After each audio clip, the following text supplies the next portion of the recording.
Bapak, Ibu-Ibu, Saudara-saudariku umat beriman dimanapun Anda berada, salam jumpa berkah dalam. Saya Romo Antonius Wahdi dari Gereja Kristus Raja Baciro ingin mengajak Anda sekalian untuk menanggapi kehadiran Tuhan yang menyapa Anda, menyapa kita pada kesempatan ini.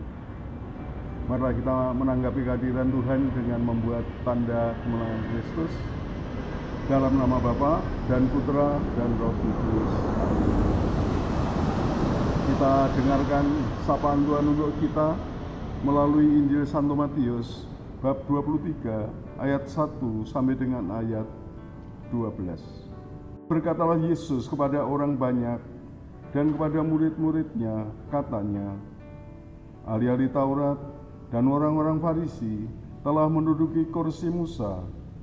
Sebab itu turutilah dan lakukanlah segala sesuatu yang mereka ajarkan kepadamu.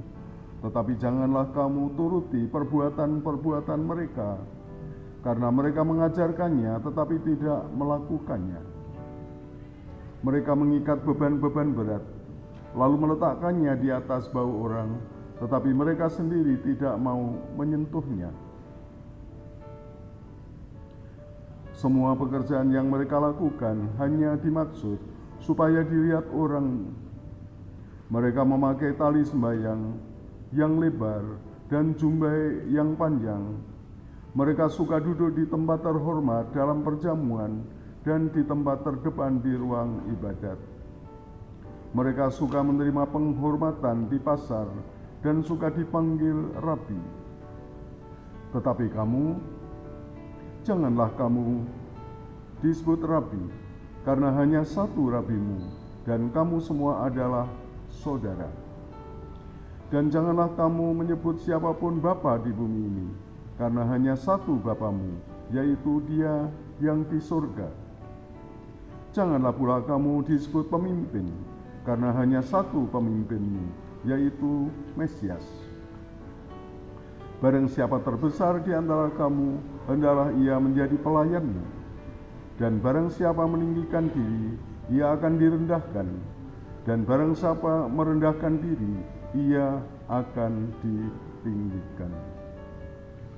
Demikianlah sabda Tuhan. Syukur kepada Allah. Saudara-saudariku yang dikasihi Tuhan, sabda Tuhan pada kesempatan ini ingin mengajak kita sekalian untuk sungguh bersikap rendah hati dan ya kita menjadikan diri kita pelayan bagi orang lain.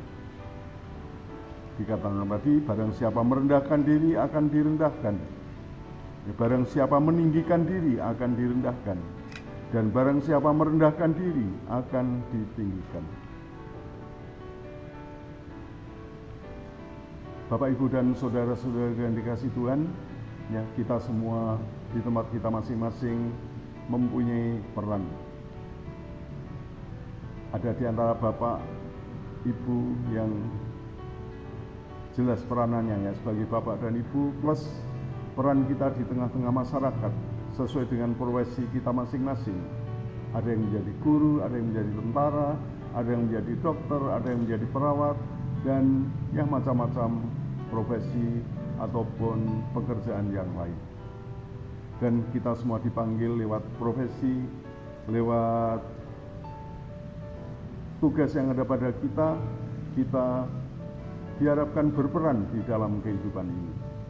Dan saya kira panggilan kita adalah pertama-tama, marilah kita berperan dengan baik di dalam kehidupan. Berusaha untuk berperan secara maksimal sebagai seorang Bapak. Para ibu dipanggil untuk sungguh-sungguh berperan sebagai ibu sepenuh-penuhnya, yang memelayani, yang mencukupi, yang mensejahterakan keluarga, yang menjadi guru, dipanggil untuk menjadi guru sebaik-baiknya.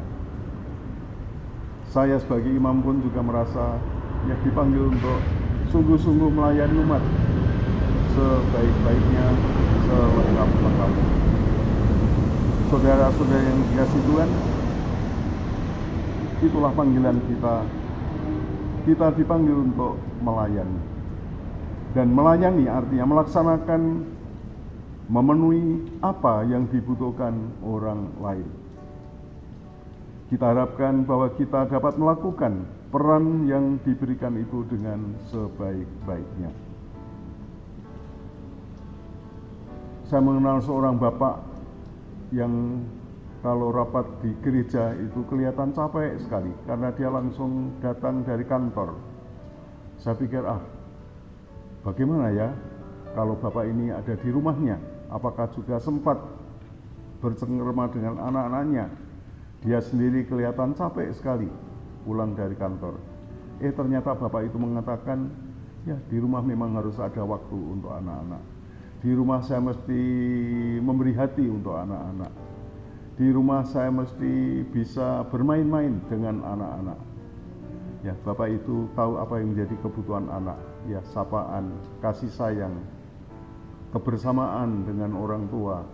Dan itu diberikannya oleh bapak tersebut.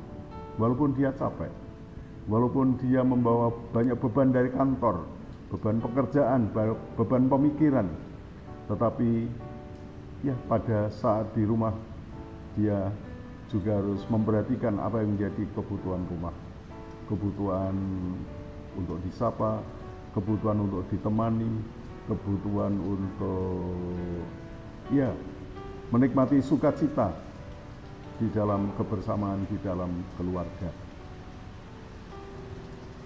Ya, banyak hal yang dapat kita lakukan di dalam rangka panggilan kita untuk menjadi pelayan bagi sesama ini. Saudara-saudara yang dikasihi Tuhan, panggilan untuk melayani dan merendahkan diri saya tangkap sebagai panggilan untuk peduli. Melihat kebutuhan sesama atau juga lingkungan, dan yang penting adalah kita berani memulai. Kita tidak menunggu, tapi kita harus memulai. Kita harus proaktif, ya, proaktif memberikan hati, memberikan kasih, memberikan perhatian, ya, kepada sesama, kepada lingkungan di mana kita berada. Saudara sekalian yang terkasih, marilah hari ini kita secara khusus memperhatikan panggilan kita, ya, dengan rendah hati kita menjadi pelayan bagi sesama. Dan secara khusus saya ingin mengajak Anda sekalian, marilah kita secara khusus memberi perhatian yang barangkali sering kali kurang kita perhatikan. Ya, teman-teman yang kelihatan terisolir, teman-teman yang barangkali jarang kita sapa. Ya, marilah secara khusus kita memperhatikan mereka yang kurang kita perhatikan.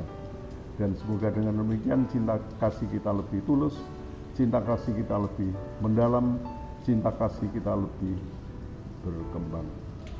Saudara sekalian yang terkasih, marilah kita belajar untuk semakin dimampukan menjadi pelayan bagi sesama. Selamat berkarya, Tuhan memberkati.